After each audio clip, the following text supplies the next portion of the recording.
Jeudi 15 juin 2023, une rencontre était organisée à la librairie Ombre Blanche avec Olivier Cohen, directeur des éditions de l'Olivier, autour de la parution du dernier roman de Cormac McCarthy, Le Passager, traduit par Serge Chauvin.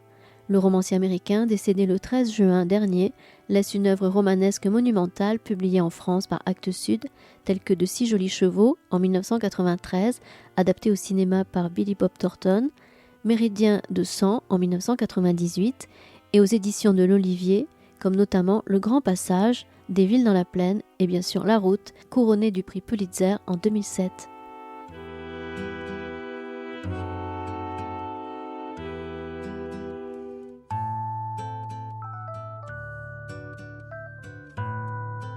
Bonsoir à tous, merci. Ça a été mouvementé cette semaine, cette rencontre ce soir. Oui, alors samedi c'est encore un autre problème, ça, mais il faudra voir avec le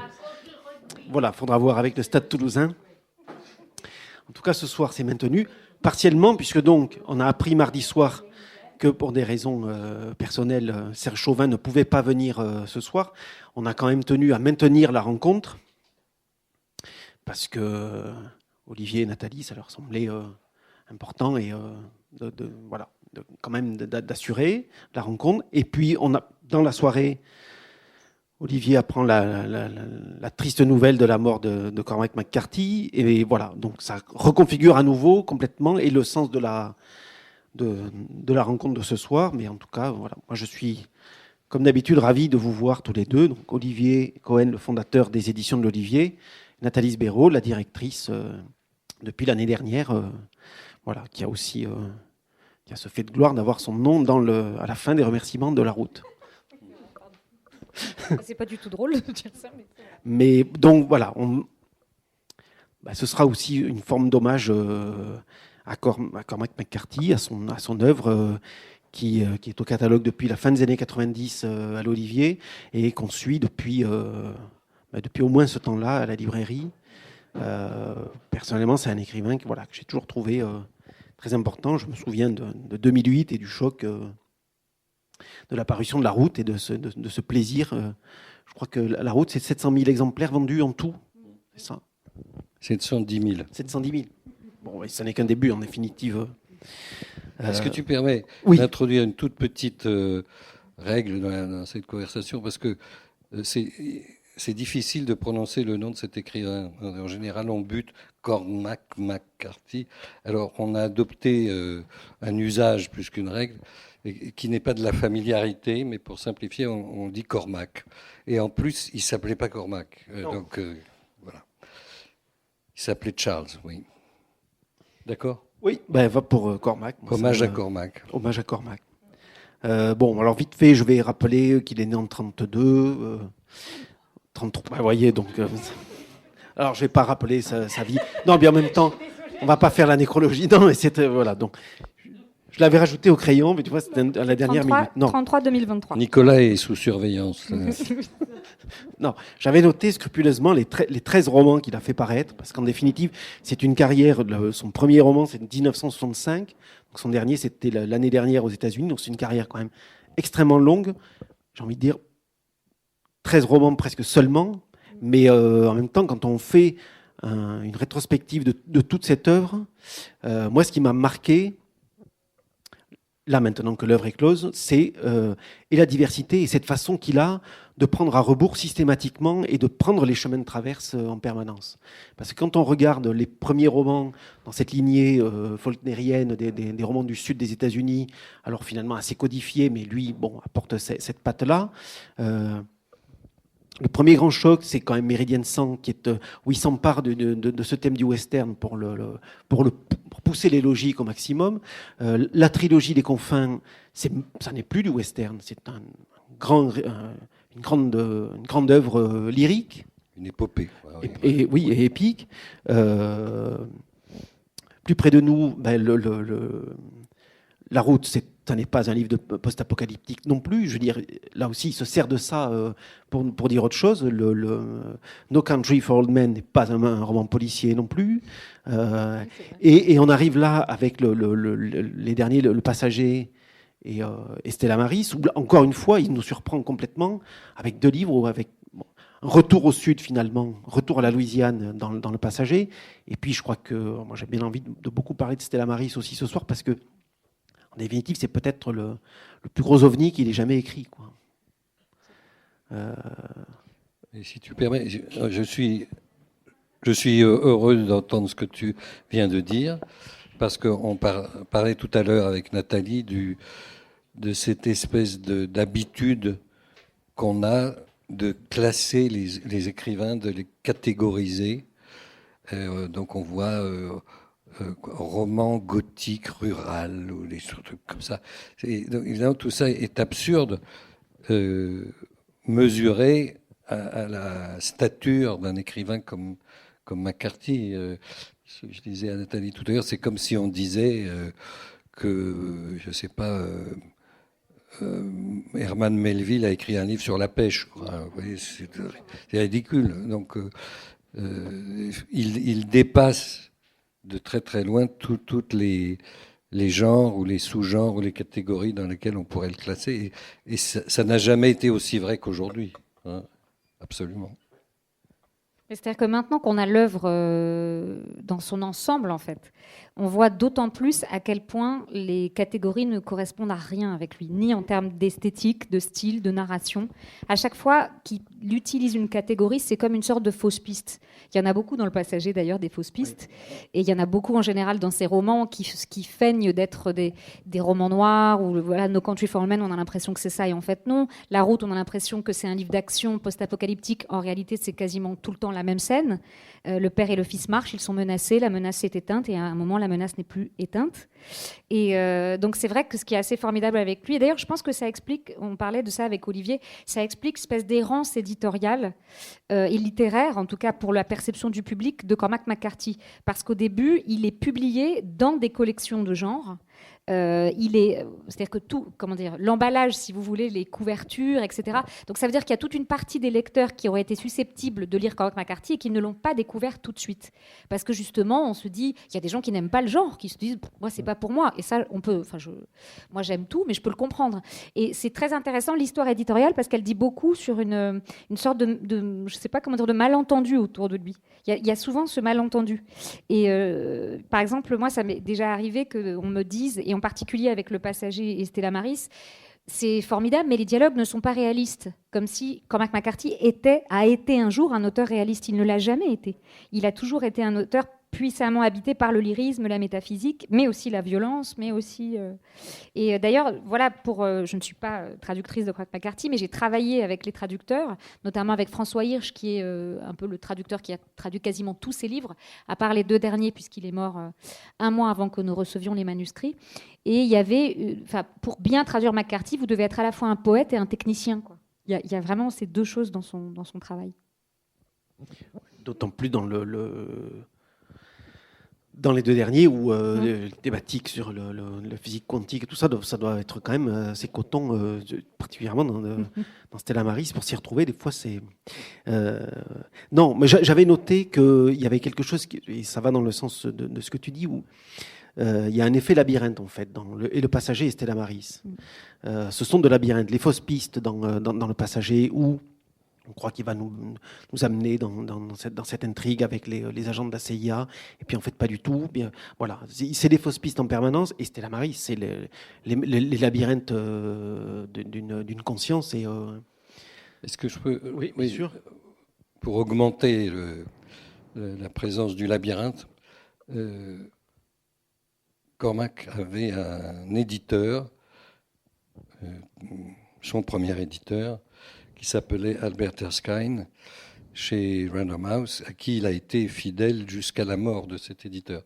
Après quoi, il a changé de maison d'édition. Et Erskine avait un certain nombre d'auteurs qu'il publiait. Et ce n'est pas inutile de dire lesquels, en particulier Faulkner. Bon, donc ça n'est pas une grande surprise. Il était aussi l'éditeur de Eudora Welty, qui est cette grande écrivaine du sud des États-Unis, Robert Penn Warren,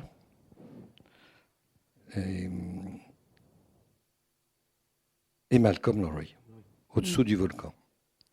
Alors, je voulais juste faire une petite remarque à ce propos, parce qu'on a entendu assez souvent des lecteurs nous dire « Ah mais le passager, c'est formidable, mais le début est difficile. » Et Au-dessous du volcan est un livre très connu pour avoir un début plus que difficile.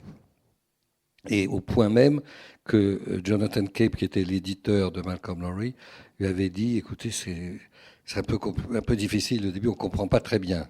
Est-ce que vous pourriez clarifier ça ?» Et Lowry avait dit « Ben non, parce que c'est la structure du livre, c'est ça. Hein. C'est-à-dire, le livre commence un an après qu'il soit terminé, d'une certaine manière. C'est-à-dire, ça se passe un an après le jour des morts, c'est le chapitre 1, et le chapitre 2, hop, on repart en arrière.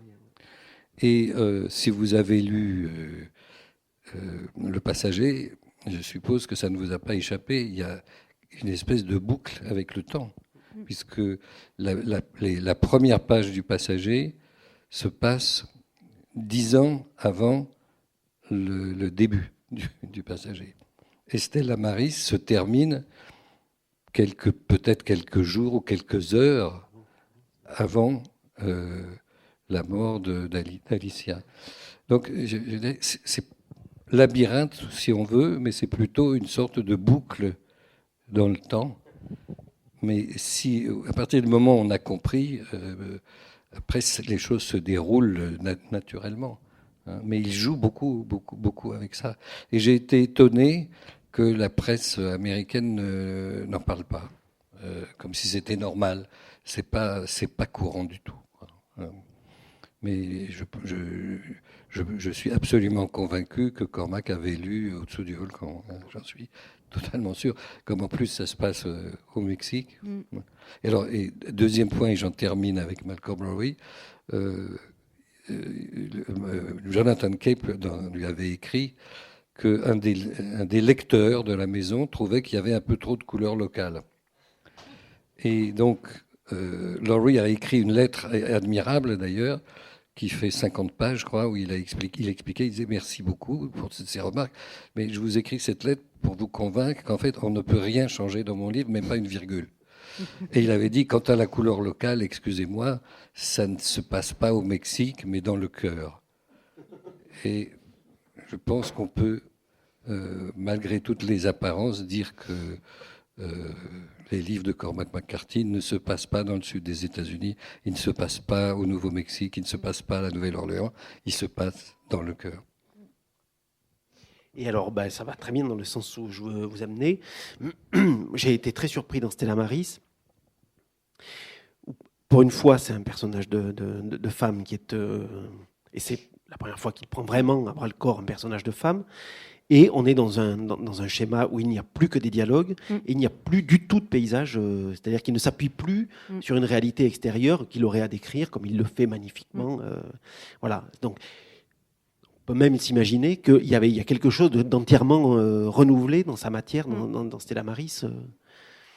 C'est ça qui nous a impressionnés avec Olivier quand on a reçu ces deux textes. C'est-à-dire qu'à la fois, quand vous lisez Le Passager et Stella Maris, vous êtes complètement dans un livre de Cormac McCarthy, si vous en avez lu d'autres. Et en même temps, il y a une audace incroyable. Il y a, à chaque livre, moi je trouve, il y a une forme de prise de risque. Il y a toujours une prise de risque dans les livres de Cormac McCarthy, mais là, c'est encore plus fort. Et la prise de risque avec Stella Maris, elle est double. C'est-à-dire, effectivement, parce qu'on lui a reproché très souvent de ne pas créer de personnages féminins. Et il avait dit, alors c'est le moment où Olivier va imiter Cormac, non, je plaisante. Non, parce que Cormac McCarthy a donné très peu d'interviews, mais il en a donné une avec la grande journaliste américaine Oprah Winfrey. Et voilà, il avait très peu parlé de littérature, mais à un moment, il lui a posé cette question sur les femmes, là, et il a dit, allez, faites-le quand même. Non, je suis désolée, les gens sont venus pour notre spectacle, je veux dire. Enfin, il a dit en gros qu'il respectait beaucoup les femmes, mais il n'a rien dit. Non, mais Cette dame noire, très célèbre, qui a une influence énorme dans les médias, parce qu'elle a un empire médiatique. Elle a soutenu Barack Obama, elle a beaucoup aidé à son élection. Et pour la première fois, Cormac acceptait une interview à la télévision en plus. Alors, on ne peut pas dire non à Oprah. Aux États-Unis, c'est considéré comme une insulte, presque raciste. Donc, il est venu et elle lui dit Monsieur McCarthy, on dit que vos personnages sont toujours très masculins. Il y a peu de femmes où elles sont un peu comme ça, fantomatiques. Que pensez-vous des femmes ? Et alors, il est là, on sent qu'il n'est pas très à son aise, mais il est très beau, avec son regard bleu-gris. Il dit Women are strong. Women are wonderful. Et là-dessus, applaudissements. Ouais, c'est tout ce qu'il a dit, d'ailleurs. Oui. Et donc, justement, cette interview, il y a eu à la fois des critiques, parce qu'il n'aime pas parler de ses livres, en réalité. Donc, c'est une interview, je vous la conseille, elle est disponible sur YouTube. C'est une interview, il ne répond à rien. Et c'est une sorte... Non, mais c'est vrai, c'est une interview où il ne répond jamais. Ah oui. Ouvrons une parenthèse. Oprah lui dit, Monsieur McCarthy, est-ce que vous avez toujours voulu écrire ? Est-ce que c'est une vocation pour vous ? Alors là, de nouveau, regard perdu dans l'horizon, il dit « Writing is what I do ». Oui, c'est vrai. Donc c'est quand même assez... Il a une forme d'insolence, de passive, mais de résistance à l'explication. Il n'aime pas ça. Voilà. Donc effectivement, la question...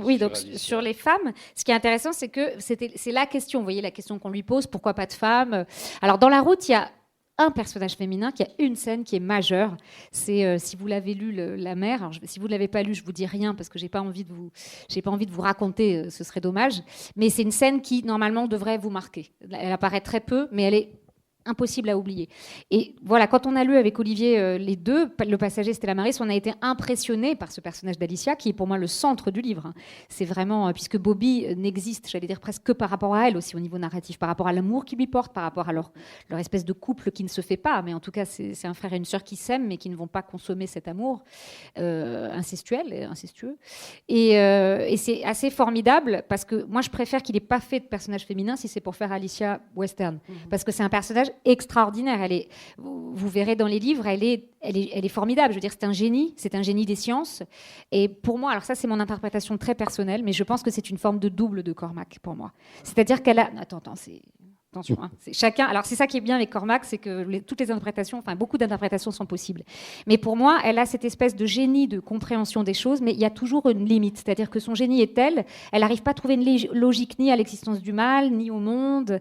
Et donc je trouve que dans ce dialogue avec le psychanalyste, elle voit sa propre limite. Et pour moi, Cormac à effacer cette limite en étant écrivain, c'est-à-dire en commentant ou en essayant par la littérature de trouver, de sonder le mystère, peut-être sans y arriver, et c'est ça que j'adore, c'est ce personnage. Elle est bouleversante, elle est habitée par des voix, elle Nathalie, souffre beaucoup. Vous parlez de dialogue, mais en fait, il faut dire des choses.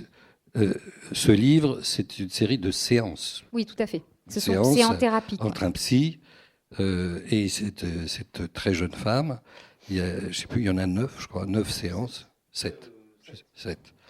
Et ça ressemble à un match ou à, je sais pas, ou à une partie d'échecs.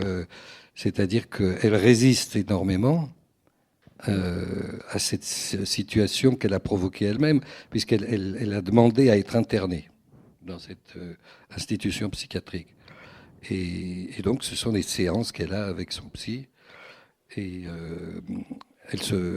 elle lui tient tête, elle ironise beaucoup, elle essaye de prendre l'ascendant sur lui. Et puis, en fait, elle n'y parvient pas. Mais bon, je ne veux pas en dire plus non plus, parce que c'est quand même... Sinon, on retire un peu beaucoup le suspense, comment ça se termine. Mais c'est vraiment... en thérapie, quoi. Oui, donc il y a une prise de risque sur tous les plans, c'est-à-dire à la fois pour la première fois d'avoir vraiment un personnage féminin au centre d'une œuvre, et puis le dispositif narratif. Effectivement, c'est que des séances, absolument pas de narration, comme tu disais, pas de paysage, donc on n'est que dans le paysage mental au fond. Donc, nous, on était presque émus en fait de se dire, voilà, il allait avoir bientôt 90 ans. Et peut-être que c'est l'écrivain le plus audacieux qu'on publie. dans le catalogue. Pardon, je ne veux pas insulter les autres, mais je veux dire, il y avait quelque chose comme ça d'incroyable et de fascinant, de se dire, il n'a peur de rien, il ne s'interdit rien, il a toujours eu cette sorte de liberté. On parlait de la liberté par rapport au genre, par rapport au western, tout. On parlait des dialogues tout à l'heure, tous les deux avec Olivier. Les dialogues dans la trilogie des Confins ne sont pas du tout réalistes. Les gens parlent de philosophie. Enfin, ça n'a jamais été le cas. Il a toujours eu, tu disais au début, pour introduire, c'est le pas de côté, c'est le regard de travers. Et là, il continue et c'est un pas de côté assez exceptionnel quand même. Enfin, je trouve que voilà. Après la lecture du Passager, quelques semaines après, j'ai reçu le Stella Maris. Et alors, effectivement, le Passager, on le termine avec... on se dit, il y a plein de zones d'ombre. On se dit, bon, fais pas de soucis, tout me sera expliqué dans Stella Maris. Et puis bon, entre-temps, moi, j'ai le représentant qui, lui, avait lu il me dit, non, mais si tu crois que tu sais quelque chose, en fait, tu ne sais rien. Donc là, il me dit que ce sont les séances d'année. Et je me suis dit, bon, mais comment il a trouvé dans une séance d'analyse de la profondeur psychologique, c'est hyper casse-gueule et tout ça. Et en fait, quand on commence Stella Maris, non, c'est d'une évidence. Voilà, il y a une force du personnage qui est évidente et effectivement, il y a besoin de rien de plus, quoi. Alors, j'ai une lectrice qui est venue ce matin, mais qui ne pouvait pas revenir ce soir, donc là, je ne la vois pas, elle n'est pas là. Mais qui avait dans les mains Stella Maris, elle ne connaissait pas Cormac McCarthy, elle avait dans la main Stella Maris et La Route. Et je lui dis, gentiment, Madame, La Route, bon, très bien, mais il faudrait peut-être mieux que vous commenciez par le Passager. Bon. Et puis elle me dit, non, mais j'ai pas envie. Alors, j'insiste un peu, je dis, ouais, mais bon, il y a des choses que vous comprendrez pas. Et oui, mais elle me dit, mais je vais le lire après, je le comprendrai après coup. Alors, elle m'a posé indirectement cette question de l'ordre de lecture et c'est vrai qu'elle-même m'a semé le doute. En fait, on peut commencer aussi par Stella Maris, et puis reprendre après, puisque en fait, c'est une totalité en 2 livres. Alors, quitte à rendre les choses encore plus compliquées, j'ai lu dans la presse américaine, on disait oui, Cormac était en train d'écrire Le Passager, puis il est tombé malade, il a eu un cancer. Ça, c'est vrai, on s'est attesté. Et on attendait qu'il ait la force et la volonté d'écrire Stella Maris pour que l'ensemble soit bouclé. Or, je me souviens très bien que pendant des années, disons 5 ans, à chaque fois que je voyais l'agent de Cormac McCarthy, je lui disais « Alors, il en est où ?» Et la réponse était « On ne sait pas. » Et puis, au bout de 3 ans, c'est oui, il vient. En fait, il y aura 2 livres, un long et un court, mais il a terminé le court. Maintenant, il faut qu'il écrive l'autre. Et moi, j'étais resté avec cette chronologie-là. Donc, j'étais un peu surpris de voir ce que la presse racontait, mais souvent, la presse raconte des choses très approximatives parce que les journalistes n'ont que très peu d'éléments. Et donc, moi, j'en suis resté avec l'idée qu'il avait d'abord écrit Stella Maris et ensuite Le Passager. Et ça me paraît absolument logique. Si, comme l'a appelé Nathalie, le but de l'opération, c'était de créer un personnage féminin immortel, une grande création, puisque on dit que le but d'un grand romancier, c'est peut-être de créer un personnage de toute sa vie, quoi. Comme, je sais pas, je parlais de Moby Dick tout à l'heure, mais Melville a créé le capitaine Ahab. Voilà. Et il est resté immortel, je crois. Alors là, c'est elle vraiment, c'est elle. Et c'est plus excitant finalement comme hypothèse, parce que ça voudrait dire il a dû fabriquer cette grande machine romanesque qui ne se résout pas, il n'y a pas de résolution finalement, qui est Le Passager, pour rendre compréhensible Stella Maris. Hein?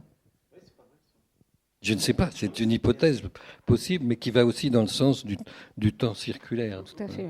Et autant Le Passager est un livre complexe, qu'il faut lire lentement, autant Stella Maris, je dis, c'est comme c'est comme un match, disons, de tennis. Paf, paf, les balles passent à toute vitesse, repartent, service, boum. Tout. C'est une bataille puis qui s'arrête abruptement. Mais c'est pas du tout le même tempo, le même rythme. C'est très très rapide. Faut suivre. Hein. Parfois on a du mal à suivre les balles, hein, mais. Ouais. Mais effectivement, Alicia, elle est forte. Elle est strong, elle est véritablement. extraordinaire. Elle est extraordinaire, mais ce que je trouve bouleversant, c'est que malgré toute son intelligence, le monde ne lui est pas supportable. Oui.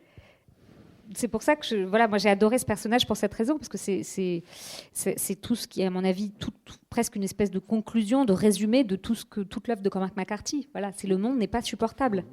Il y a cette idée d'origine, on le retrouve tout le temps. Oui. L'origine du mal, c'est une obsession aussi de comprendre le mal, puisque les parents de Bobby et Alicia ont joué un rôle en fait dans la fabrication dans la bombe atomique. Donc, et toutes les catastrophes du siècle plane sur ces deux livres et aussi dans tous les livres de Cormac McCarthy. Dans La Route, c'est très clair. Dans La Route, c'est très clair que vous avez des scènes où on a l'impression de lire des descriptions de gens qui sortent des camps de concentration. Vous avez d'autres scènes où on a l'impression qu'on est dans une catastrophe nucléaire. Et c'est évident. Je veux dire, toutes les catastrophes du siècle et de notre monde planent sur tous les livres de Cormac McCarthy. Et pour moi, il y a une espèce de... Je ne sais pas si c'est une conclusion, parce que j'ai toujours l'impression que c'est ouvert, les conclusions dans les livres de Cormac. Dans La Route, on ne sait pas très bien si c'est une fin terrifiante ou pleine d'espérance. Ouais. C'est parce qu'il y a une phrase, hélas, j'ai une très mauvaise mémoire pour les... Je connais par cœur des chansons des années 80 qui ne servent à rien, mais je ne connais pas par cœur Cormac McCarthy. Mais il y a un dialogue dans La Route que j'aime beaucoup, où le père dit il n'y a pas Dieu est mort, ou Dieu a disparu, et nous sommes ses prophètes, ou quelque chose comme ça. Et c'est très beau, parce qu'il y a toujours cette idée que peut-être qu'il n'y a rien, en fait. Mais ce sont des fins ouvertes. L'espoir est possible, le désespoir aussi. Et donc c'est vrai qu'Alicia, on en a parlé beaucoup quand on a lu ses manuscrits. Ouais, c'est Alicia, elle nous a marqué, quoi. C'est pour ça que vous avez raison, Olivier. C'est peut-être que les écrivains sont là pour faire un personnage inoubliable, et peut-être que c'est elle. Et en tout cas, les derniers mots de Cormac McCarthy comme écrivain, c'est elle qui les prononce. Oui, c'est ça. Donc c'est vrai que ça dans l'équipe, à l'Olivier, quand on a appris sa mort, on était chacun chez nous. Il était à peu près 10h du soir, ou je ne sais plus, quelque chose comme ça, quand Olivier nous a appris ça. Et je pense qu'on a tous eu le réflexe, soit d'aller regarder un livre de McCarthy. Vous voyez ce que je veux dire ? Parce que être l'éditeur ou l'attaché de presse ou ce que vous voulez, mais défendre un auteur, c'est ça, il y a quelque chose d'intime qui se crée. On était tous tristes alors qu'on ne l'a jamais rencontré. Olivier lui a parlé au téléphone une fois, mais moi je n'ai jamais rencontré Cormac McCarthy. Et pourtant j'ai l'impression qu'on a perdu quelqu'un qui était proche de nous, parce qu'on a passé des heures et à le lire, et à éditer ses livres, et à le défendre, et à essayer de le comprendre, justement parce qu'il ne donne pas de clé du tout. Et moi, j'ai travaillé beaucoup sur, Olivier aussi, bien sûr, on a travaillé beaucoup sur les traductions de ses livres. Donc, il y a vraiment, vous savez, cette idée d'enquête un peu. Vous arrivez dans un livre de Cormac, vous enquêtez. Déjà, vous enquêtez pour avoir le bon mot. Ça, c'est très important, parce que je vous disais tout à l'heure, pour traduire McCarthy, il faut être poète et mécanicien. Parce que dans l'anglais de McCarthy, il y a différentes choses, mais par exemple, il y a beaucoup de verbes sonores. En anglais, c'est une langue où il y en a plus qu'en français. Donc, si vous voulez rendre certains effets, et François Hirsch était un maître en la matière, vous devez absolument, contourner les problèmes, ou créer un autre son. Vous voyez ce que je veux dire ? C'est presque un interprète, en fait, un traducteur dans ce cas-là. Et moi, j'ai eu la chance vraiment de faire La Route avec François Hirsch. On était devenus un peu dingues à la fin. On l'a lu entièrement à haute voix dans mon bureau. Bon. Bref, on est devenus fous, mais j'espère que c'est pour le bien de la traduction. Et c'était impressionnant, ce travail sur la langue, si vous voulez, quand vous le lisez à haute voix. C'est vraiment... voilà. Et donc, on a tous eu ce réflexe, quand on a appris la mort de Cormac, d'aller regarder quelque chose qui nous plaît dans son œuvre. Moi, c'est le dernier paragraphe de La Route. Et Maude Boulot, notre attachée de presse, ce sont les derniers mots de Stella Maris, que je dois dire, j'ai lu il y a très peu de temps, que j'avais oublié. Et c'est magnifique, en fait, ce qu'il dit. Attention, lecture. Non, mais je te laisse lire. C'est magnifique parce que voilà. Et donc, on s'envoyait des messages après. Donc, le docteur, le psychiatre, lui dit, elle lui demande, je vais dire le dialogue juste tout petit peu avant. Il lui dit, je crois que la séance est terminée. Je sais, tenez-moi la main. Vous tenir la main ? Oui, c'est ce que je veux. D'accord ? Pourquoi ? Parce que c'est ce que font les gens quand ils attendent la fin de quelque chose. Et voilà. C'est les derniers mots de Cormac McCarthy. Et voilà, c'est assez bouleversant là de le lire et de se dire, très bien, cette personne, et puis je peux vous dire que quand on travaille sur ces traductions, on le sait, chaque mot est pesé. Vous voyez, il n'y a pas de hasard. Donc, si vous l'avez déjà lu, vous savez qu'il y a beaucoup de « et » en français. Alors, je vous le dis, puisque c'était une règle un peu presque mathématique, mais vous avez moins de « et » en français que vous avez de « and » en anglais. Parce que sinon, il y a une impression pour le lecteur, vous voyez, de trop-plein. Vous allez avoir une petite impression de trop-plein, mais petite. Parce qu'en anglais, on est moins obsédé que nous par la répétition. Donc, c'est très important qu'il y ait des répétitions, bien sûr qu'elles sont voulues. Et avec François Hirsch, il avait une espèce de règle. Il disait, bon là, il en manque un. J'aimais bien. Il en manque un. Il manque un « et », ça va pas. C'est pas Cormac. Pour que ce soit Cormac, il faut qu'il y ait cette impression de vous avez... Voilà. Et par exemple, il y a beaucoup de descriptions il y a plein dans les livres de McCarthy, vous avez 2 temps, en gros. Vous avez les moments très narratifs, où vous avez des descriptions de paysages, etc., de ce qui se passe. Et puis, vous avez des moments extrêmement techniques. On va vous dire, il prend le pistolet, il met le pistolet comme ça, vous voyez, il ouvre la valise. C'est très important. Et vous devez avoir l'impression de l'accumulation du geste. Et ensuite, quand vous êtes dans les passages narratifs plus poétiques, vous devez avoir l'impression de cette accumulation aussi d'une forme de beauté. Et dans Méridien de sang, qui est un des livres les plus violents, là, vous avez... je trouve, il est vraiment dur ce livre, enfin il y a une violence incroyable, et bien malgré cette terrible violence qui est, j'allais dire presque époustouflante, mais c'est vrai, il y a une beauté dans ces descriptions de meurtres, etc., parce que la langue, il y a une espèce de scansion. Et c'est ça que je trouvais génial qu'avait François Hirsch, c'était, ce truc du rythme. Et souvent, il battait la mesure un peu, en disant, là, je me souviens quand on l'a lu à haute voix, il disait, il manque un « et ». Je dis, dis donc, les lecteurs, ils seront contents que vous en enleviez un. Cormac, il en mettrait un autre en français. C'est quand même génial. Et j'avoue que c'est assez formidable d'être éditeur et de connaître des gens comme François Hirsch. Je me sens chanceuse d'avoir connu cet homme. Je n'ai pas connu Cormac, mais j'ai connu François. Oui, puisque vous avez lu la dernière phrase, je la relis, parce que c'est ce que font les gens quand ils attendent la fin de quelque chose. Moi, ça me fait penser à Samuel Beckett. Oui, bien sûr. Quelque chose suit son cours. Tout à fait. Et c'est tout. Bonne soirée. Non, je plaisante. Mais dans La Route, c'est très beckettien, La Route. Tout à l'heure, je disais, La Route, c'est pas un vrai livre d'action, ou ce que je sais pas comment appeler ça, mais c'est 6 ou 7 fois la même action, répétée quasiment à l'identique. Et je vous le dis parce que on se rendait compte en relisant la traduction qu'il y avait des effets d'écho. Vous voyez, il faut que les scènes, à un moment, première fois, deuxième fois, troisième fois, et à un moment, en tant que lecteur, vous sentez le poids de la scène qui va se répéter. Le petit et le père marchent, ils cherchent à manger, ils savent pas tellement où aller, quelqu'un arrive et les menace, le père défend le petit. Et vous devez sentir cette accumulation, comme chez Beckett, où vous avez l'impression de répétition, qui est une forme de... Voilà, dans la répétition... Nathalie, la différence quand même, c'est que... Il y a une différence. Dans La Route, il y a de l'action. Oui, mais... Là, il n'y a aucune action. Ce sont juste des gens qui parlent. Vous avez raison. Et c'est très, très, très dépouillé. Si on imagine que ça pourrait être monté au théâtre... En attendant Godot, il y a juste des gens qui parlent de la manière. Il n'y a pas de décor, il n'y a rien. Il y a une forme de... On a beaucoup parlé du maximalisme de Cormac à propos de ses grands romans épiques, lyriques, comme tu disais. Là, c'est vraiment le minimalisme, le plus minimal. Il va de plus en imaginer. plus vers les purs, en fait. Après, on peut, au rythme où il publiait les livres, on peut imaginer aussi que de dire cette dernière phrase, elle est aussi, c'est une conclusion. C'est une conclusion de l'œuvre et qu'il n'y a jamais eu de prix sur le fait qu'il n'en écrirait pas d'autres, quoi. Oui. Probablement que. Je pense il est probable qu'il le savait parce qu'il était. On sait qu'il était épuisé par cet effort qu'il a fourni pour terminer ce diptyque. Et on se doutait un peu qu'il n'écrirait plus après. Ouais. On ne pouvait pas savoir qu'il allait disparaître si vite, mais... On va quand même dire un mot et vous demander pourquoi ce choix de Serge Chauvin. Est-ce que c'est compliqué de trouver quelqu'un alors que effectivement François Hirsch a presque tout traduit. Comment on fait là? Peut-être parler de Cyrielle, non? Sûr, j'allais le faire. Donc notre éditrice de littérature étrangère qui s'occupe des traductions s'appelle Cyrielle Ayakatsikas. C'est une personne extrêmement brillante et c'est elle qui a eu l'idée de Serge Chauvin, avec qui nous avons déjà travaillé à l'Olivier, avec qui on a déjà travaillé, Cyrielle et moi, dans d'autres maisons. Africain, pour un auteur de... Oui, c'est ça, pour Maya Mengisté, enfin afro. Oui, c'est ça. Et donc, effectivement, alors ce qui est intéressant, c'est que, donc, tu le disais, François Hirsch, voilà, c'est vrai que moi, j'ai eu un petit moment, j'allais dire traumatique, mais il est mort, il avait 96 ans, et puis 1 mois et demi après, on reçoit les manuscrits. Je me dis, c'est fou quand même. Voilà, bon, bref. Et j'ai eu un petit moment de, comment dire, je suis un peu sentimentale, mais j'ai eu un petit moment de, c'est impossible de passer après François Hirsch, vous voyez. Attends, je te coupe juste. François Hirsch, il a traduit Cormac McCarthy, mais autrement, il a traduit Milan Kundera dans les années 70.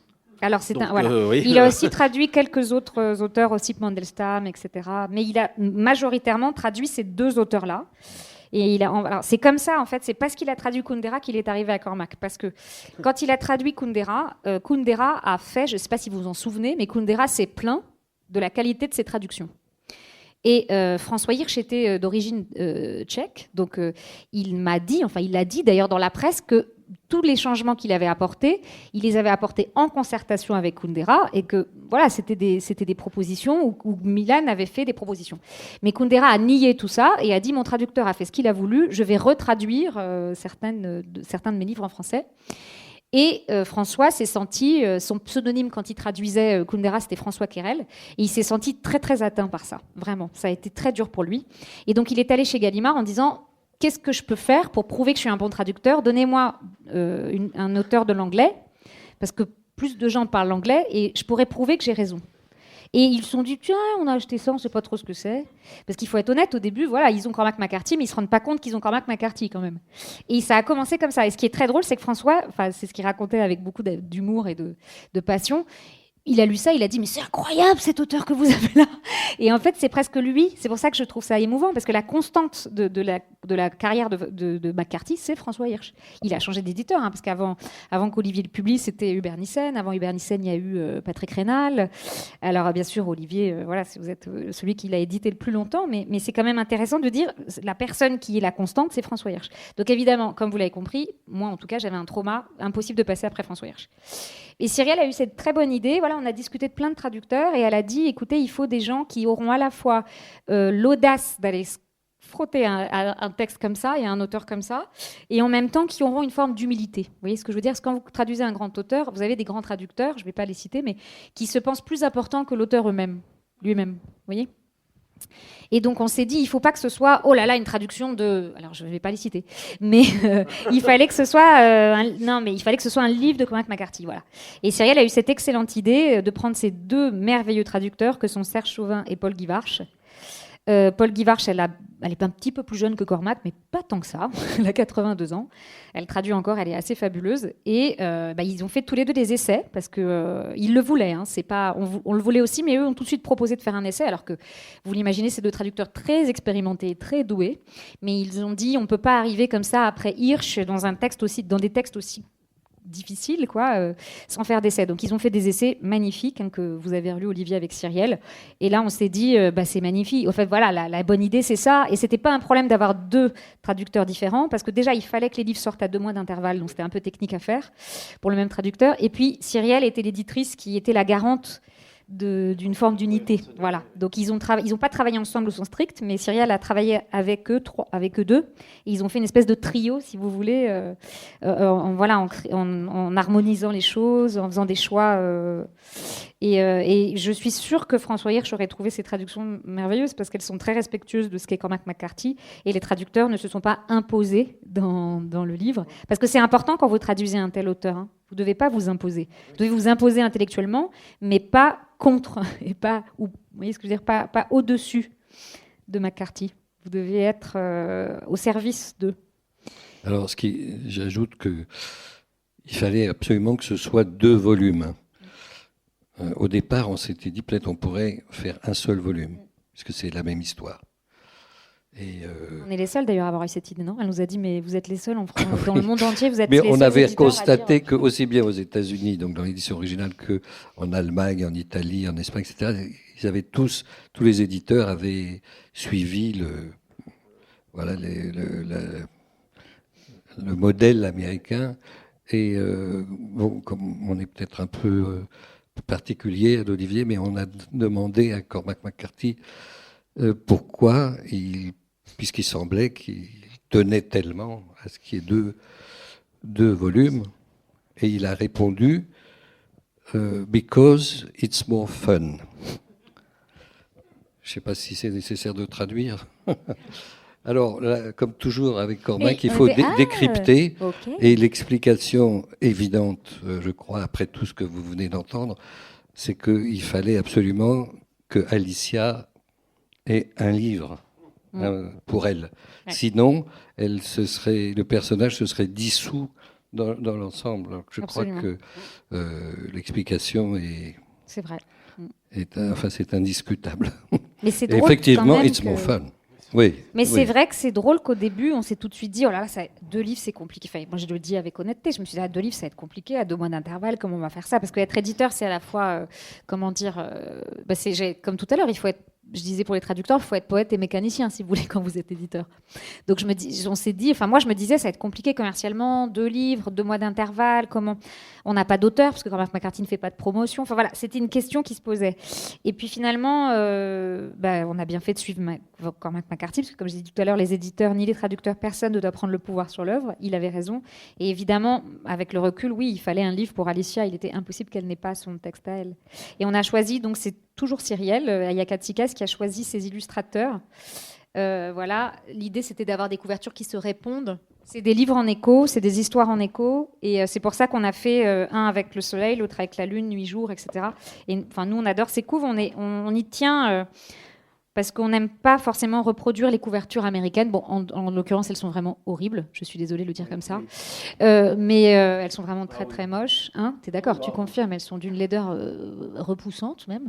On dirait pas du tout un grand. Enfin voilà, on dirait un pot. Je sais pas, on dirait rien d'ailleurs. Enfin, c'est pas Cormac quoi. C'est pas du tout un grand écrivain. Ça c'est le marketing américain. Voilà, c'est le marketing pour dire hey, mais c'est des livres très faciles.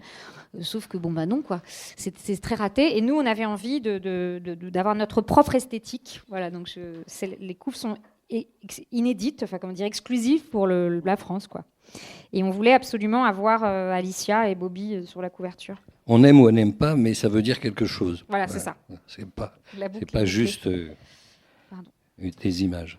Alors, dans cette petite plaquette, il y a une phrase que tu as lue aussi à l'émission de radio qu'on a faite avec Serge Chauvin l'autre fois, qui est une phrase de Lampedusa tirée du Guépard. Je ne sais pas si tu te souviens. Voilà, que tu vas nous rappeler. Nous étions les lions, les guépards. Ceux qui remplaceront seront les chacals, les hyènes, et nous tous, et tous tant que nous sommes, guépards, lions, chacals, brebis, nous continuerons à nous prendre pour le sel de la terre. Alors j'aimerais bien que tu ailles un peu plus loin, parce que cette phrase que tu as dit, voilà, là dans la plaquette, là maintenant. Vous avez 4 heures. Pour McCarthy, juste voilà que tu. Bon, il faut situer quand même cette phrase.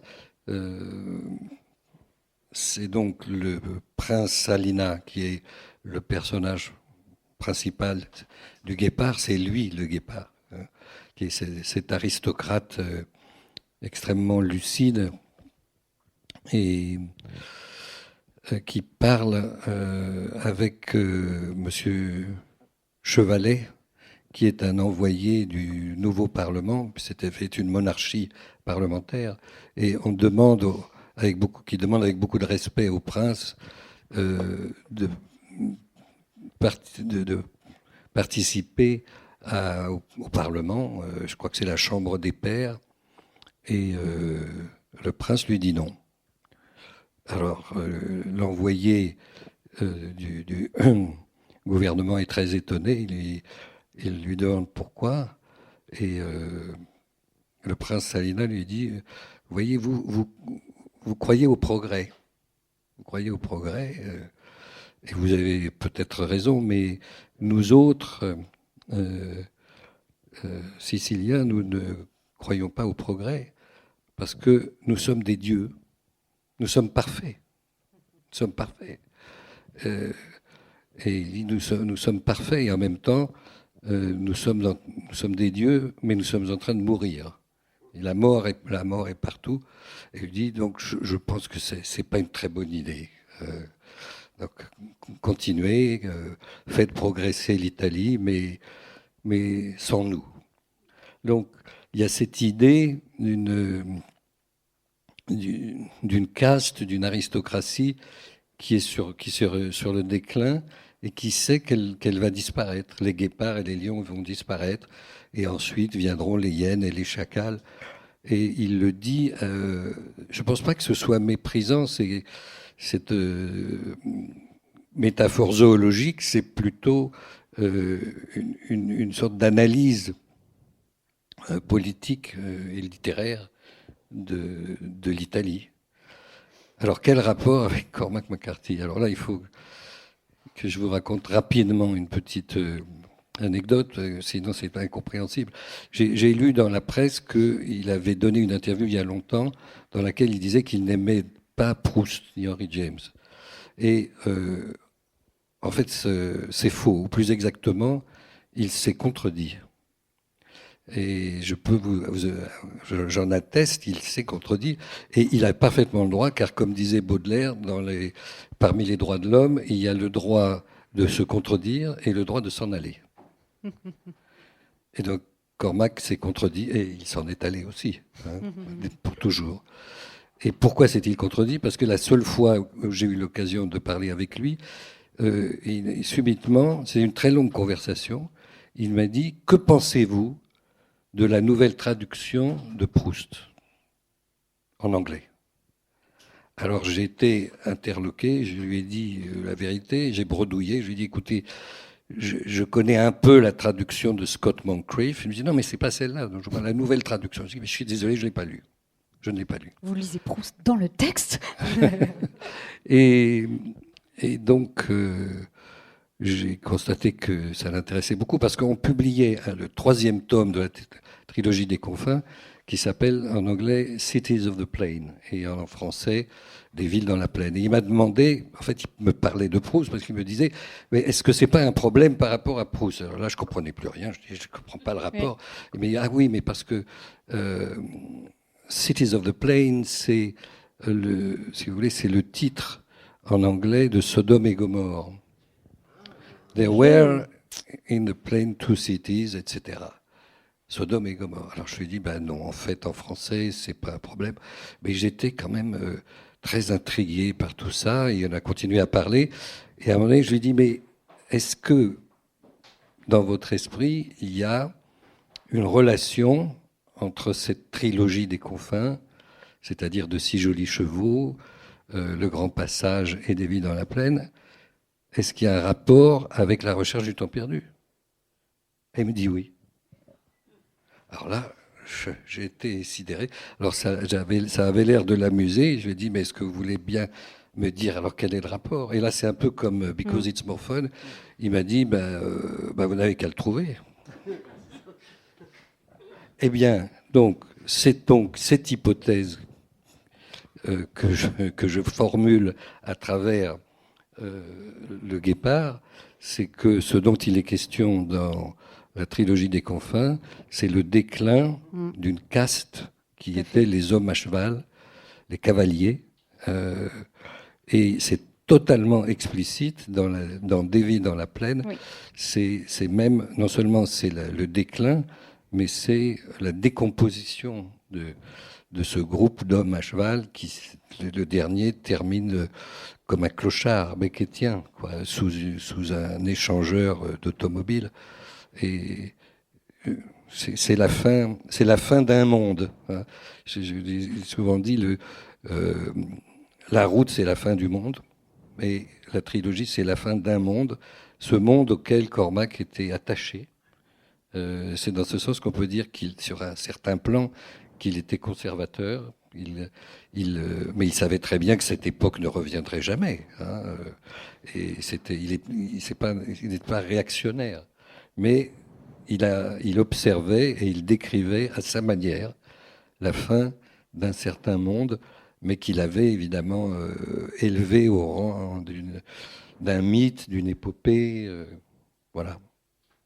Au fond, il y aurait des choses à dire aussi dans Le Passager et Stella Maris sur cette question de fin de monde, parce que et la question du progrès, sur ce moment de l'ère atomique qui fabrique du progrès après la Seconde Guerre mondiale. Et aujourd'hui, ça c'est ça qui est saisissant. McCarthy écrit aujourd'hui quelque chose qu'il va faire se dérouler dans les années 70. Et c'est pas anodin non plus, parce que je veux dire, c'est un choix totalement délibéré. C'est pas qu'une question générationnelle, parce qu'il faut que ce soit les enfants de ceux qui ont travaillé avec Oppenheimer. Mais il y a ce rapport au progrès aussi, et ce décalage. Bobby et Alicia ne sont pas non plus, comme les autres grands personnages de McCarthy, ne sont pas adaptés autant qu'ils ont à vivre. Oui, c'est tout le temps comme ça. C'est des personnages qui sont à contre-temps, en fait, souvent dans ces livres. Méridien de sens, sauf erreur de ma part, c'est le sous-titre, c'est le rougeoiement du soir, ou je ne sais plus. Le rougeoiement du ciel vers l'ouest. Voilà, le rougeoiement du ciel vers l'est. Vous voyez, c'est ce moment entre le jour et la nuit. Et pour moi, c'est ça, en fait. L'œuvre de Cormac McCarthy, c'est toujours ça. C'est le moment entre le jour et la nuit. C'est le moment entre la vie et la mort. C'est le moment entre l'espoir. C'est toujours comme ça, des moments d'ambivalence. Et oui, c'est vrai. Ce qui est assez extraordinaire dans Le Passager et dans Stella Maris, c'est ça. C'est-à-dire qu'il y a une limite au progrès. Il y a une limite très forte et ils se sentent presque coupables. Ils portent une forme de culpabilité parce que toute cette intelligence que les parents ont et qu'ils leur transmettent, eh ben, ils l'ont utilisée pour le mal, en fait. Ils l'ont utilisée pour la technologie nucléaire. Elle tue des gens et en même temps, elle en sauve. Vous voyez ce que je veux dire ? C'est des espèces d'ambiguïté. Le mal a toujours, il y a toujours une espèce d'ambiguïté. Les progrès peuvent mener au mal. Et puis d'ailleurs, on l'a vu, parce qu'au fond, pardon, je vais dire un truc un peu étrange, mais on sait qu'il y a énormément de progrès scientifiques qui ont été faits pendant le nazisme. C'est terrible. Il y a des progrès qui ont été faits parce qu'on a pensé, on faisait des expériences scientifiques et il y a des progrès qui ont été faits. C'est terrifiant. Toute l'histoire des sciences, de l'industrie, c'est toujours ça. Il y a toujours des gens qui meurent, qui se sacrifient et on en tire quelque chose. Et maintenant, la vraie question quand on lit Cormac McCarthy, pour moi, c'est dans quel sens aller ? C'est-à-dire, est-ce que ça veut dire que c'est l'humanité, mine de rien, qui va triompher ? Quelque chose qui va triompher quand même ? Puisqu'il y a la violence, mais il y a la vie encore. Et en même temps, je ne sais pas trop comment l'interpréter par rapport au dernier mot d'Alicia. Parce qu'elle dit bien c'est la fin de quelque chose. Il y a peut-être un petit caillou qui viendrait s'ajouter, c'est la figure assez tutélaire de Grothendieck. Oui, et on sait comment Grothendieck a terminé, les choix qu'il a fait de se détourner des voies universitaires et le virage écologique, voilà. Donc, je ne sais pas si vous voyez qui est Alexandre Grothendieck. C'est un personnage assez mystérieux, mais dont on reparle parce que son autobiographie de 2000 pages a été publiée. Je vais vous avouer une chose, j'ai essayé de la lire. J'ai peut-être compris 10%. Il faut avoir un doctorat en mathématiques pour comprendre.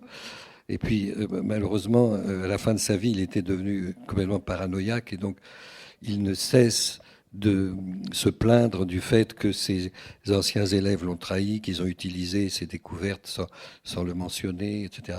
Mais pour la faire courte, Grothendieck était donc un homme dont les parents étaient des juifs allemands anarchistes qui a passé son enfance en France avec sa mère et puis au collège Sévenol au Chambon-sur-Lignon.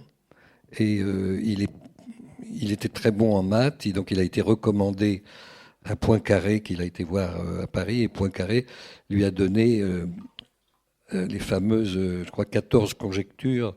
Les conjectures, ce sont des problèmes mathématiques dont on connaît plus ou moins la solution, mais dont la solution n'a jamais pu être démontrée. Il lui a dit, amusez-vous avec ça, genre il faut bien qu'il ait un os à ronger. Il est revenu peut-être 3 mois après, et il avait résolu les conjectures. Et donc Poincaré a compris que ce type était probablement destiné à devenir le plus grand mathématicien du XXe siècle, ce qu'il est devenu. Et donc le ministère de la Recherche a créé un institut de recherche pour lui, de recherche avancée, un peu comme le MIT, quoi. Et alors, Grothendieck, un jour, a prétendu qu'on lui avait caché une chose très importante, c'est que parmi les actionnaires de l'Institut, il y avait l'armée. Et il a dit qu'il ne voulait pas travailler pour l'armée. Il a démissionné et il a abandonné toutes ses activités d'enseignement. Alors, mai 68 est arrivé. Il a créé une espèce de commune, de communauté. Puis il a été un des pionniers de l'écologie. Il a créé même un journal. Et puis il s'est isolé et il est devenu une sorte d'ermite. Il a noirci des milliers de pages de formules mathématiques et il est mort dans le plus grand dénuement. Il est mort à côté de Saint-Giron, en Ariège. Mais venez me voir, à la librairie, on a un petit livre qui est paru chez Alia. Le nom de l'auteur est en train de m'échapper, qui s'appelle Algèbre, c'est un récit biographique de la vie de Grothendieck qui est assez passionnant, qui correspond exactement à ce que tu... Pourquoi on parle de Grothendieck ? Parce qu'il est un des mentors d'Alicia. Ouais. Alicia vient en France, je crois, elle a 17 ans. Donc elle est censée rencontrer Grothendieck qui se penche comme ça sur cet enfant prodige. Mais bon, il fait partie il y a des silhouettes, c'est ce qu'on appelle dans le cinéma américain des caméos, des personnages célèbres, notamment de mathématiciens ou de logiciens, Frege, des gens comme ça, Hilbert, qui se faufilent à travers le livre, mais comprennent qui voudra, si vous voulez. C'est pas nécessaire de savoir tout ça pour comprendre. Non. Je trouve, mais c'est intéressant. C'est pas nécessaire d'avoir un doctorat en mathématiques. Non, je n'en ai pas. Et je suis même assez. Enfin bon, je suis bonne en tableau Excel, mais ma compétence mathématique s'arrête là. Non, c'est intéressant là, Olivier, de vous entendre parce que je me dis, encore une fois. Quand même, il y a eu en tout cas une forme de malentendu autour de Cormac. Parce que là, ce qu'on est en train de dire, vous parlez de Proust, vous parlez au fond de l'immense culture qu'a Cormac McCarthy. Et évidemment, je ne sais pas, je dirais les 20 dernières années au moins, il a été très obsédé par la science, très passionné par ça. Et c'est intéressant parce que c'est un homme qu'on décrit, le fait qu'il ne donne jamais d'explication, qu'il n'aime pas faire de la promotion. Vous voyez, on imagine quelque chose de très... Oui, une forme d'ermite, pas du tout. Il avait une vie parfaitement normale, de famille. Il a d'ailleurs refait sa vie un peu sur le tard. C'est pour son fils, son dernier fils, qu'il a écrit La Route, en fait. Le livre lui est dédié. Et je vous disais tout à l'heure, à l'Olivier, personne ne connaît Cormac McCarthy, sauf Olivier, donc il y a eu cette conversation avec lui. Mais en fait, François Hirsch le connaissait. François Hirsch, le traducteur, allait chez lui de temps en temps. Et alors, il nous appelait après pour raconter, quoi, parce que, évidemment, moi, j'avais des questions. Je lui disais, mais alors, il est comment ? Enfin, bref. Et en fait, il répondait à toutes les questions de François Hirsch sur la traduction, mais jamais d'interprétation. Vous voyez ce que je veux dire ? Dès que Hirsch essayait d'essayer de comprendre un peu, il essayait d'une manière un peu, j'allais dire presque en douce, quoi, de poser une question en disant, et ça, et l'inspiration, et... Il répondait jamais à ça. Donc il m'a dit, on passe des moments fabuleux ensemble. On se balade en pick-up, puis on s'arrête et puis on regarde quelque chose et c'est bien. et j'adore parce qu'il y avait vraiment quelque chose de... Et il parlait beaucoup de ce qu'il passionnait. Donc la science, donc plein de choses hors de la littérature, hein, vraiment. Ou alors s'il parlait de littérature, c'est comme il l'a fait avec Olivier, de parler d'une traduction d'un auteur. Et pas... Non mais c'est intéressant. C'est la littérature, mais jamais de dire, moi mon inspiration c'est ça. Non. C'est de dire, voilà, tout ce dont il se nourrit. Et je trouve ça assez formidable parce que je crois sincèrement qu'il n'avait pas, on n'a pas cette image de lui comme une forme d'intellectuel. Voilà, c'est quelqu'un qui apparemment a commencé à lire entre guillemets sur le tard. C'est-à-dire qu'il était à la fois jeune, mais c'est pas le gamin de 8 ans qui lit toujours. Non, il lit quand il est jeune adulte, en fait. Et tout à coup, je trouve ça vraiment intéressant parce que c'est présent dans ses livres, c'est le côté, les romans noirs, les westerns, tout ce que vous voulez, qui sont les premières étincelles qu'après il transforme et qui détruit ou qui reconstruit, comme on veut. Toutes ces légendes un peu américaines, ça, c'est de la culture très populaire. Et après, lui, quelque part, c'est ça, là, c'est de la culture très populaire. Et lui, après, il le transforme à sa manière. Et je pense qu'il a les deux. C'est à la fois un intellectuel, mais aussi un écrivain très instinctif. Et c'est pour ça que, j'avoue, c'est quelqu'un que j'adore aussi pour cette raison. Parce que je trouve que comme lectrice, comme lecteur, vous avez cette impression tout le temps d'une, vous voyez, une forme de tension entre, il y a l'intelligence de la narration, ce que vous avez envie. Quand là, je vous ai dit, Olivier et moi, on pense que c'est ci, que c'est ça, on n'est pas toujours d'accord et tout. C'est un auteur qui est stimulant, intellectuellement. Et en même temps, vous avez un vrai truc très instinctif quand vous le lisez. Je trouve, une espèce d'émotion, entre guillemets, simple. C'est un mot que j'emploie dans toute sa noblesse. Une espèce d'émotion comme ça, première. La Route étant pour moi un livre extraordinaire parce qu'on est comme ça tout le temps, dans une forme d'instinct animal. Dans le livre, on est à leur place. Et je trouve que c'est passionnant de savoir que ils sont rares, les écrivains, qui arrivent à avoir vraiment les deux, en fait. Et je crois qu'il en fait partie. Alors, à propos, si vous me permettez, à propos d'animal et d'animalité, le premier livre de lui qu'on a publié s'appelle Le Grand Passage. Et un des thèmes principaux de ce livre, c'est une histoire d'amour entre un adolescent et une louve. Quand je dis une histoire d'amour, il faut comprendre un attachement très profond et réciproque entre cet animal et cet enfant. Alors, on pense évidemment à Romulus et Rémus, on pense à Rome, et effectivement, Virgile est présent dans ce livre. Ah oui, donc cet homme dont on aurait pu penser qu'il était une espèce de primitif, je parle de Cormac, et pas primitif du tout. Et donc c'est la poésie latine. Hein, tout à fait. Plus, alors, tout à l'heure vous parliez de cette scansion très particulière qui apparaît dans Le Grand Passage. Et il se trouve que l'année dernière, je suis tombé dans un marché, il y avait des livres d'occasion, et je vois un livre d'un grand spécialiste de la littérature américaine qui s'appelait Jean-Jacques Mayou. Donc j'ai pris le livre. Oui, je t'avais raconté cette histoire-là, parce que je l'ai acheté 5 €. Tu m'as dit, il vaut 10 fois ce prix sur Internet. Et donc je feuillette le livre et je vois, il y avait un chapitre qui était le style d'Herman Melville. Je dis, bon, je vais lire ça. Et donc, je commence à lire et je me dis, mais c'est du Cormac McCarthy. C'est le même style. C'est-à-dire, alors pas dans tous ses livres, mais dans Le Grand Passage, on pourrait dire que c'est un livre d'Herman Melville. Pas du tout, parce que, encore une fois, il n'y a pas de bateau, il n'y a pas de baleine, il n'y a rien de tout ça. Ça se passe sur la terre ferme, il y a des loups, il y a des Mexicains, il y a des Indiens qui ne sont pas très gentils. Mais Olivier Cohen vous résume l'œuvre de Cormac McCarthy en une phrase. Pas très gentils, les Indiens. Non, ils sont vraiment très très méchants même. C'est absolument atroce ce qui peut se passer dans ces livres, que je ne vous en dirai pas plus, mais on est complètement pris fasciné, porté par le rythme de ces phrases qui sont tout à fait typiques de Melville. Et puis, il y a Bible aussi, quand même. Alors, je dis, c'est pas une baleine, c'est un loup, une louve. Enfin, c'est quand même curieux. Hein, alors, c'est pas un vieil homme, c'est un jeune homme. Et c'est plus une histoire d'amour que je disais, qu'une obsession. Hein. Il y a d'autres obsessions dans ce livre. Mais bref. Voilà, je ne sais plus pourquoi je vous ai dit ça. Mais... En fait, les éditeurs sont un peu... On est là en train d'interpréter. Non, mais en fait, c'est vrai, je le dis sincèrement, je pense que c'est ce qui est formidable avec Cormac, comme avec tous les grands écrivains, c'est que vous avez vous avez différentes couches dans ces livres. Et vous pouvez très bien ne lire que la première. Toutes les expériences de lecture sont extraordinaires, en fait, avec McCarthy. Donc, si vous lisez la première, c'est fabuleux. Et puis après, si ça vous intéresse d'aller lire la deuxième, la troisième, etc., c'est tout aussi fabuleux. Et pour moi, c'est ça un grand écrivain, en fait. Et c'est vrai qu'on est fiers du succès de La Route, 710 000 exemplaires, parce que tous les grands succès à ce point, c'est des malentendus. Vous voyez ? C'est un malentendu pour moi. Les gens se sont dit c'est un post-apocalyptique, c'est de la SF, mais c'est pas grave.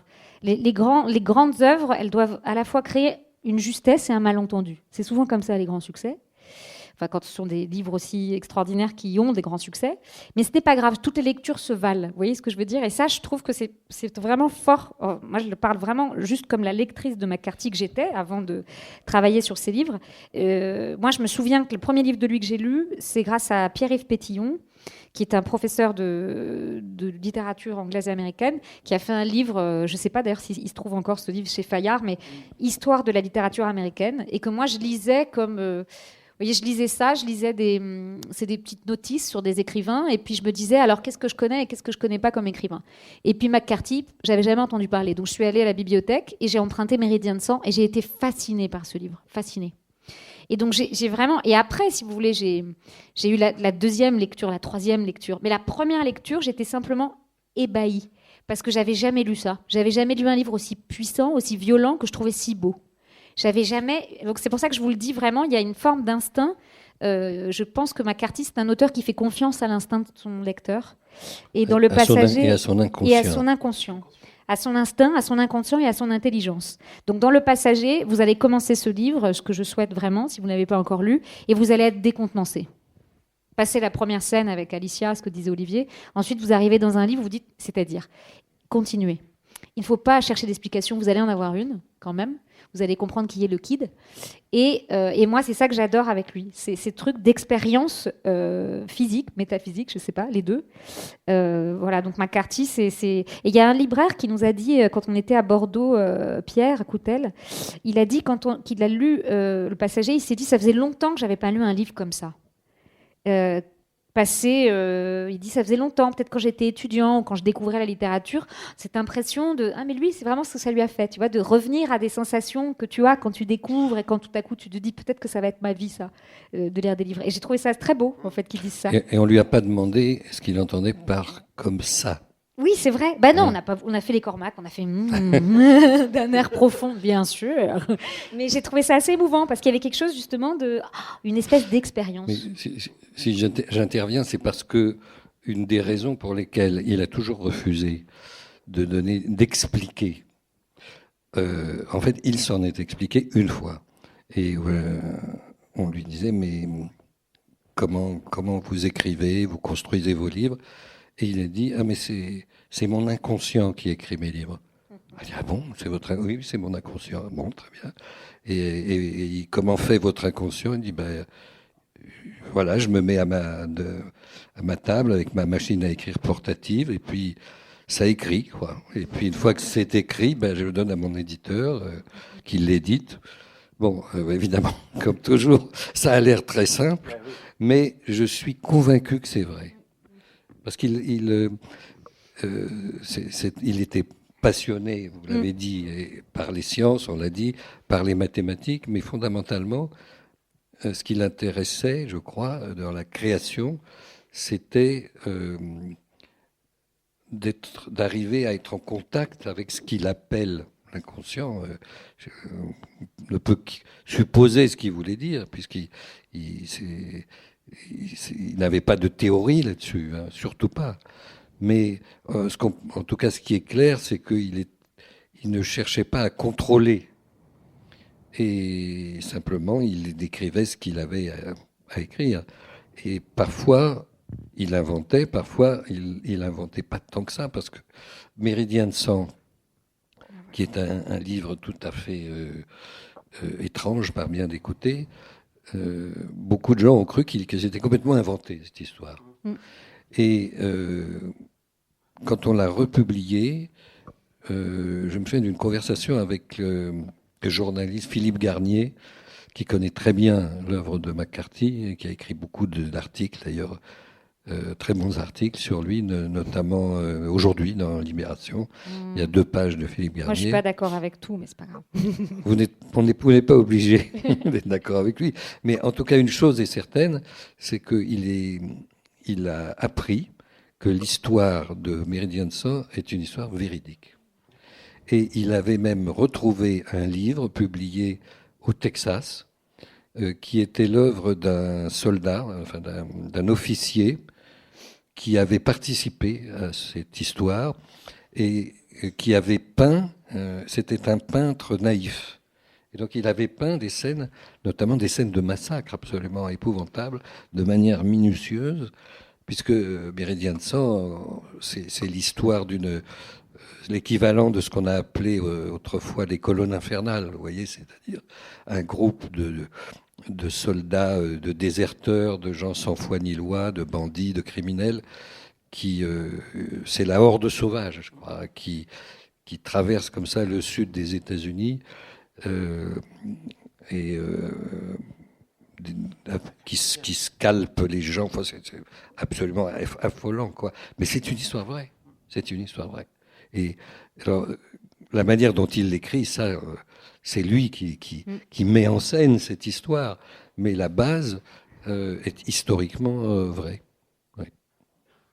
Il y a une phrase dans La Route qu'un de nos auteurs, Thomas Flao, un auteur français que nous publions, a mis sur les réseaux sociaux quand il a appris la mort de Cormac McCarthy.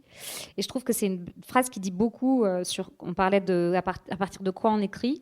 Cette phrase, c'est « Quand tu n'as rien d'autre, construis des cérémonies à partir de rien et anime-les de ton souffle ». Et je trouve qu'il y a quelque chose dans ce que... Je vais le redire mieux, je parle trop vite. Je vais le redire lentement.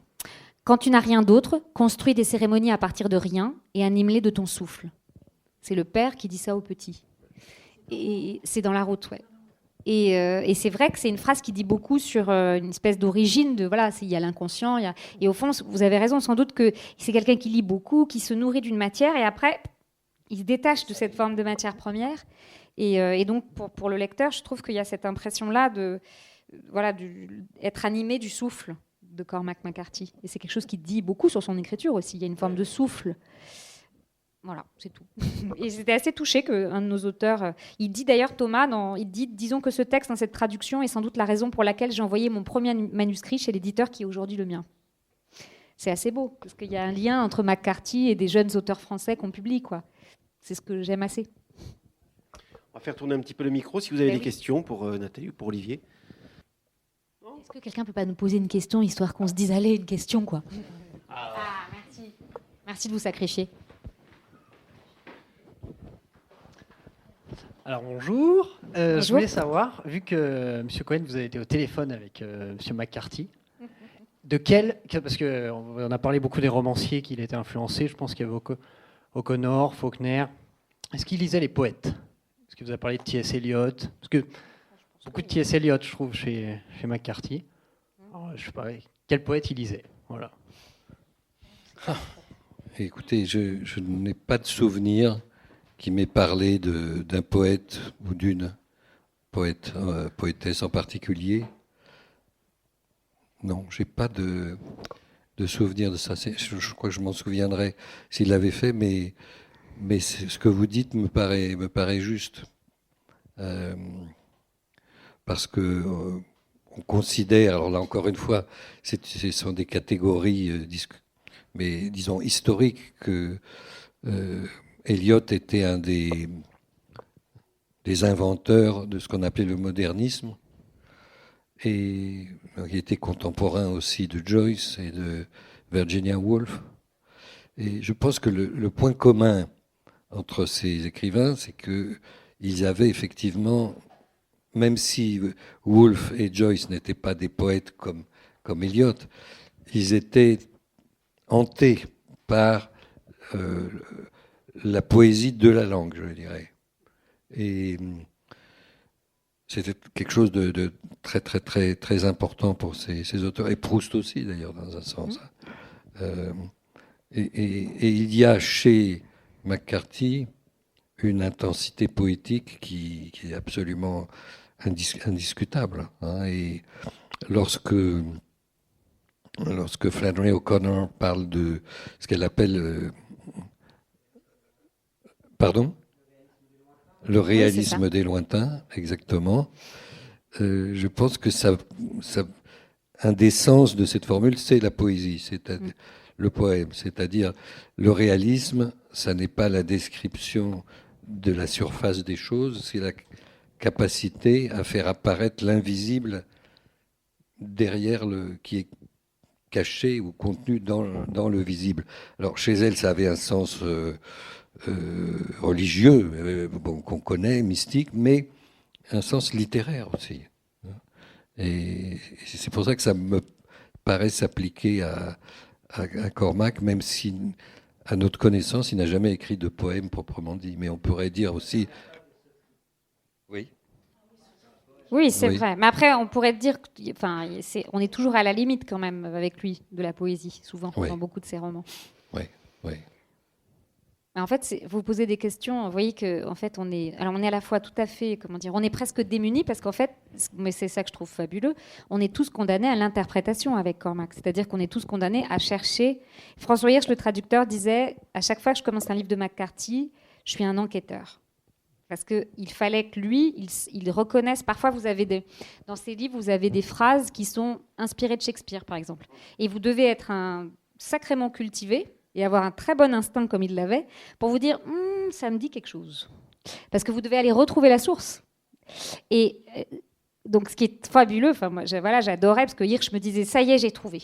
Ça y est, j'ai trouvé. Parce que parfois, il butait sur une phrase et me disait « j'en sens une autre derrière ». Et hop, il trouvait la phrase, et après, ça lui permettait de trouver la traduction. Vous voyez ce que je veux dire ? Parce que tout à coup, il voyait la phrase d'origine et la torsion, au fond, que Cormac avait fait subir à cette phrase. Alors, je pense, encore une fois, que c'est pas forcément quelque chose de conscient. Vous voyez ce que je veux dire ? Je pense que c'est quelqu'un qui a de la culture et parfois, quand on connaît des choses comme ça, elles nous habitent. Mais c'était fabuleux. Il disait, voilà, je vais mener ma petite enquête. Et d'ailleurs, de manière tout à fait prosaïque, mais il n'y a pas une seule traduction qui n'a pas été relue par un expert ou par, vous voyez ce que je veux dire ? Quand vous êtes traducteur de Cormac, vous devez enquêter pour savoir si vous avez le mot juste. Et je trouve que c'est fabuleux parce que nous-mêmes, on est ces éditeurs, mais on est condamnés à l'enquête. On se dit, oui, moi je reconnais T.S. Eliot, il y a Beckett, vous voyez, on a chacun un peu notre interprétation. Alors, on pense qu'on a raison, parce qu'on se dit on connaît bien la littérature. Mais en fait, non, on n'a pas de réponse de lui. Le lien avec la poésie, de ce que vous dites, c'est...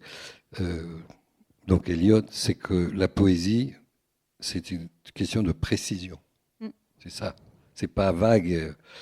Non, c'est la précision. Mais puisque effectivement j'ai cité cette phrase de Flannery O'Connor, je pensais à deux vers de Shakespeare qui ouvre un petit texte qu'on a mis sur nos réseaux sociaux pour dire notre sentiment en apprenant la mort de Cormac McCarthy. Ce sont deux vers du sonnet 94 de Shakespeare et qui sont proches dans leur esprit de l'histoire du guépard.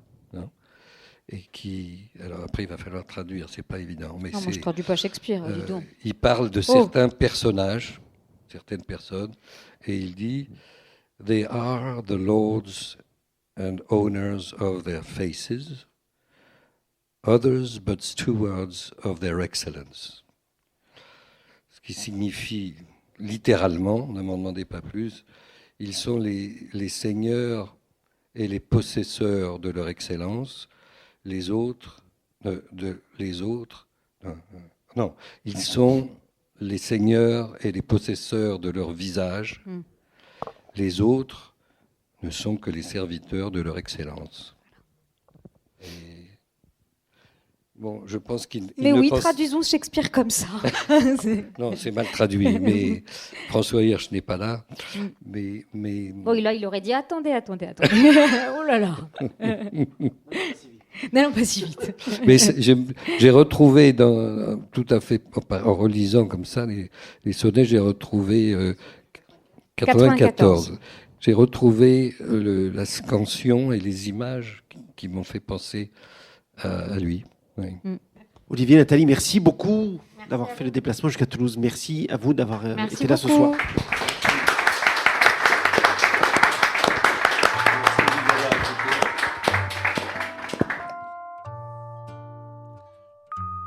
Vous venez d'entendre l'éditeur Olivier Cohen autour de la publication aux éditions de l'Olivier du dernier roman de Cormac McCarthy, Le Passager, traduit en français par Serge Chauvin. Cette rencontre a été enregistrée à la librairie Ombre Blanche le 15 juin 2023, 2 jours après la disparition de l'auteur américain. Elle a été réalisée et mise en onde par Radio Radio en partenariat avec Radio Radio Plus et Radio Terre.